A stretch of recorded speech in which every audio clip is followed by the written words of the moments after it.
नमस्कार दोस्तों, शक्ति सर क्लासेस में आपका एक बार फिर से स्वागत है। दोस्तों, आज का विषय आपको कौतूहल, रहस्य और रोमांच से भर देगा।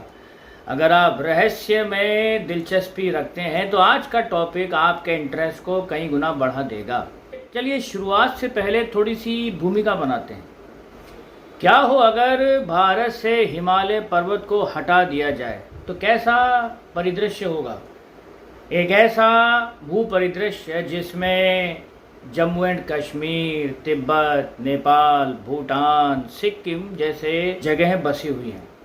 वही हिमालय जिसे अगर वाटर टैंक कहे तो अतिशयोक्ति नहीं होगी, क्योंकि इसमें जमे हुए ग्लेशियर्स की जब बर्फ़ पिघलती है तो उसी पिघली हुई बर्फ़ से गंगा, यमुना, इंडस, ब्रह्मपुत्र नदियाँ जल पाती हैं और वही जीवनदायी जल को भारत, चाइना और पाकिस्तान के लोग पीते हैं।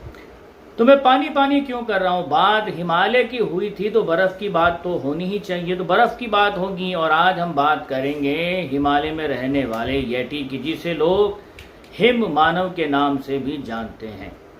हमारी आज की चर्चा और टॉपिक का वैल्यूएशन शुरू करने से पहले हम एक छोटी सी चीज़ जान लेते हैं कि हिमालयाज़ के उस पार, ट्रांस हिमालयाज़ में जास्कर, लद्दाख और कैलाश जैसे क्षेत्र भी हैं। कैलाश इस रीजन में सबसे रहस्यमयी क्षेत्र है, जो ऊंचाई में तो माउंट एवरेस्ट से बहुत छोटा है, लेकिन इसके बावजूद आज तक कोई कैलाश पर्वत पर चढ़ नहीं पाया है, जबकि हिमालय की सबसे ऊंची चोटी माउंट एवरेस्ट तक कई लोग चढ़ गए हैं।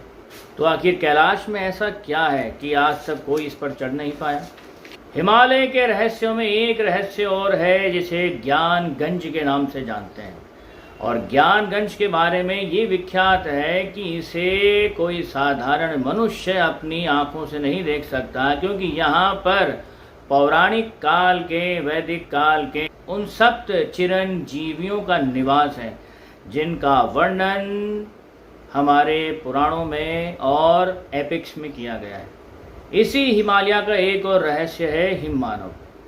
हिमालयन रीजन्स में ट्रैवल करने वाले कई पर्वतारोही और कई सारे श्रद्धालु जो कैलाश मानसरोवर की यात्रा करने जाते हैं, या ऐसी ही कई अन्य पर्वत श्रेणियों और चोटियों को एक्सप्लोर करने जाते हैं हिमालय रीजन्स में, उन लोगों ने कदाचित महसूस किया होगा, सुना होगा यहाँ पाए जाने वाले यटी या हिम मानव के बारे में। और कुछ एक ने शायद एक्सपीरियंस भी किया होगा, लेकिन पुख्ता सबूत ना होने की वजह से वो इस चीज़ को शायद कभी प्रूव ना कर पाए हों। लेकिन क्या हो जब इसी चीज़ को भारतीय सेना ये कह करके प्रमाणित कर दे कि दरअसल उन्होंने पेट्रोलिंग के दौरान बर्फ़ में यटी के पैरों के निशान देखे हैं, तो तब इस बात को थोड़ा और वजन मिल जाता है कि हाँ, हिमालयन रीजन्स में ये रहस्यमय यटी जैसी कोई चीज़ तो ज़रूर है। नेपाल और तिब्बत के क्षेत्रों में तो यति से जुड़ी हुई कहानियाँ पहले से ही मौजूद हैं। दरअसल यति से जुड़ी हुई कहानियाँ, हिम मानव से जुड़ी हुई कहानियाँ नेपाल और तिब्बत के कल्चर का तो पार्ट रही हैं, लेकिन पहली बार किसी विदेशी को इस स्टोरी को डॉक्यूमेंटेड करने का मौका मिला था, और वो डॉक्यूमेंट उसने किया था सन 1832 में। तो भारत में एक पर्वतारोही हुए थे जिनका नाम था B.H. हॉजसन, और ये बंगाल की एशियाटिक सोसाइटी के जर्नल में लिखा करते थे। और इसी जर्नल में उन्होंने लिखा है कि दरअसल उन्होंने यटी को देखा है। और लोकल्स के दावों को तो वैसे भी कोई सीरियसली नहीं लेता, लेकिन किसी विदेशी और ख़ास करके अंग्रेज़ अगर कोई ऐसा दावा कर दे तो ऑब्वियसली लोगों की जिज्ञासा उसमें बढ़ जाती है। इसके बाद तो कुछ तस्वीरें भी सामने आई। बर्फ़ में रास्ता बनाकर चलने वाली कुदाल और एक हिम मानव के पैरों की निशान की फ़ोटो काफ़ी वायरल हुई थी, और ये फोटो खींची थी एरिक शिप्टन ने अपने एक दोस्त डॉक्टर माइकल के साथ में। ये बात सन 1951 की है और एरिक शिप्टन अपने दोस्त डॉक्टर माइकल के साथ हिमालयन रीजन्स को एक्सप्लोर कर रहे थे, तब उन्हें मौका मिला था ये फ़ोटो खींचने का। ये जगह हिमालयाज़ में मेनलुंग बेसिन के नाम से जानी जाती है, जिसकी समुद्र तल से ऊंचाई 15 से 16,000 फीट है। घटना के सामने आने के बाद में बहुत सारे जिज्ञासु लोग जो है नेपाल तिब्बत पहुंचने लगे इस चीज़ को एक्सप्लोर करने के लिए कि हम भी यटी को देखेंगे। और जब इस बारे में वहाँ के लोकल्स से बात की गई तो लोकल्स ने एक बात कही कि तुम्हें तो आज पता चल रहा है कि हिम मानव यटी जैसी कोई चीज़ है, बल्कि ये तो हमारे कल्चर का एक बहुत पुराना हिस्सा रहा हुआ है, हमारे कल्चर का एक पार्ट रहा हुआ है। तो उन्होंने एक कहानी सुनाई और वो कहानी कुछ इस तरह से थी कि दरअसल पुराने समय में यति और इंसान दोनों साथ में रहा करते थे, लेकिन यति थोड़े से एग्रेसिव थे और इंसानों और यटीज़ के बीच में अक्सर लड़ाइयाँ हुआ करती थीं। इंसानों को बाद में जाकर के पता चला अक्सर उनके बीच होने वाले झगड़ों का मुख्य कारण ये यति ही है और सारे इंसान एक होकर के यटीज़ के खिलाफ एक मोर्चा खोल देते हैं। लड़ाई में इंसानों की जीत होती है और इंसानों ने यतियों को ऊपर बर्फीले पहाड़ों की तरफ खदेड़ दिया, जहाँ पर इनका फिर बाद में परमानेंट निवास हो गया। ना तो नीचे रहने वाले लोग ऊपर गए और ना ही ऊपर रहने वाले यटीज़ कभी नीचे ही आए। तब से इनको यदा कदा देखा जाता है और किस्से कहानियाँ चल पड़ते हैं। 1951 के बाद से ही लोगों के द्वारा जो है यटी देखने की घटनाएं कहानियाँ बहुत ज़ोर पकड़ने लगी थी, लेकिन बाद में कुछ ऐसा हुआ कि जिसने इन खबरों पर मोहर लगाना शुरू कर दिया था कि यार कुछ तो हिमालयाज़ में ज़रूर है, क्योंकि जहां आग लगती है धुआं वहीं उठता है। 2019 में भारतीय सेना ने एक दावा किया कि उन्होंने यटी के पैरों के निशान देखे हैं और ये निशान उन्होंने देखे थे मकालू कैंप के पास में, मकालू बेस कैंप के पास में, जो कि समुद्र तल से 5,500 मीटर की ऊंचाई पर स्थित है। और इन पैरों की जो लंबाई थी, इन पैरों की लंबाई 32 इंच थी और चौड़ाई थी 15 इंच।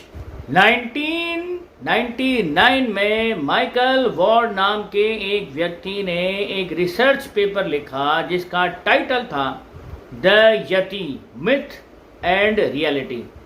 इस रिसर्च पेपर में माइकल ये दावा करते हैं कि जिस असाधारण घटना का जिक्र लोग कर रहे हैं, जो यति देखने की बात या स्नोमैन देखने की बात वो कर रहे हैं, दरअसल ऐसी कोई चीज़ है ही नहीं। और उन्होंने ये सिद्ध करने की कोशिश करी कि दरअसल ये जो बड़े हुए पैरों की तस्वीरें लोग देख करके दावा कर रहे हैं कि यति हैं, दरअसल ये कोई रोग हो सकता है, जेनेटिक को रोग हो सकता है जिसमें पैरों का आकार बढ़ जाता है और उसी पैरों के बड़े आकार को बर्फ पर छपा देख करके लोग ये कयास लगाते हैं कि दरअसल ये कोई सुपर नेचुरल फिनोमिना है, दरअसल यति जैसी कोई चीज़ है ही नहीं। तो इस तरह का तर्क देकर के उन्होंने एरिक शिप्टन की बात को सिरे से खारिज करने का एक प्रयास किया था। लेकिन एरिक शिप्टन सही थे या मिस्टर माइकल वॉर्ड सही थे, अभी इसमें कश्मकश जारी थी। इसी के बाद एक व्यक्ति और आते हैं जिनका नाम था डैनियल टेलर। वो कहते हैं कि वो 60 सालों तक हिमालयाज़ में रहे थे और इन 60 सालों में एक बार भी not just for a single time उनको ना तो यति देखने को मिला, ना ही ऐसे पैरों के निशान देखने को मिले और ना ही उनका एनकाउंटर ऐसे किसी सुपर फिनोमिना से हुआ, बल्कि वो तो ये तर्क देते हैं कि जिनको वो यति के पैरों के निशान मानते हैं, दरअसल वो भालू के पैरों के निशान हैं, क्योंकि भालू 2 पैरों पर खड़ा होकर के भी चल सकता है। कुछ विशिष्ट परिस्थितियों में भालू दो पैरों पर खड़े होकर के चल भी सकते हैं और भाग भी सकते हैं। तो उन्होंने अब तक जितनी अटकलें लगाई जा रही थी, जो लोग दावा कर रहे थे कि उन्होंने हिमालयाज़ में यति देखा है, उन सभी दावों को उन्होंने भी सिरे से खारिज कर दिया कि दरअसल यति जैसी कोई चीज़ नहीं है, ये लोगों की आंखों का भ्रम है, धोखा है। तो कई ऐसे लोग जो ऐसे दावे करते थे कि साहब हिमालयाज़ में घूमते हुए किसी को यति की उंगली मिल गई, किसी को उसका बाल मिल गया, किसी को क्या किसी को क्या। जब उन चीज़ों का जो है स्कैनिंग हुआ, उन चीज़ों की साइंटिफिक जांच हुई, तो पाया गया कि ये तो इंसानों के ही अवशेष थे, किसी यति वेटी के नहीं थे। तो सवाल अब भी वहीं का वहीं, जस का तस। क्या नेपाल और तिब्बत में रहने वाले लोग जिस रेफरेंस से बात करते हैं कि दरअसल यति हमारे कल्चर का ही हिस्सा हुआ करते थे और यति कोई एक मनगढ़ंत काल्पनिक कैरेक्टर नहीं है, वाकई में वो हिमालयाज़ में रहते हैं। और आप इस चीज़ को तब तक नहीं मान सकते जब तक आपका सामना उससे ना हो जाए।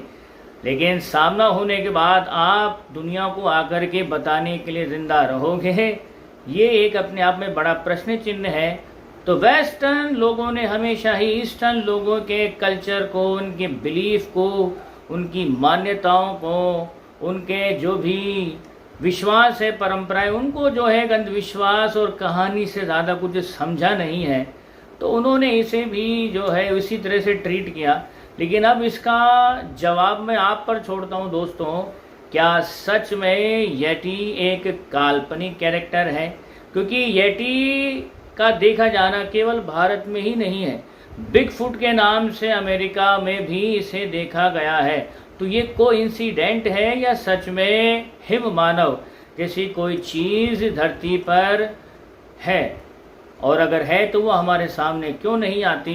तो आपको क्या लगता है, यति एक मिथ है या यति एक सच्चाई? कमेंट बॉक्स में अपनी राय जरूर दे दोस्तों। तो दोस्तों आज के वीडियो में इतना ही। मैं आपसे फिर मिलूँगा मेरे नेक्स्ट वीडियो में। तब तक आप खुश रहिए, मुस्कुराते रहिए। जय हिंद।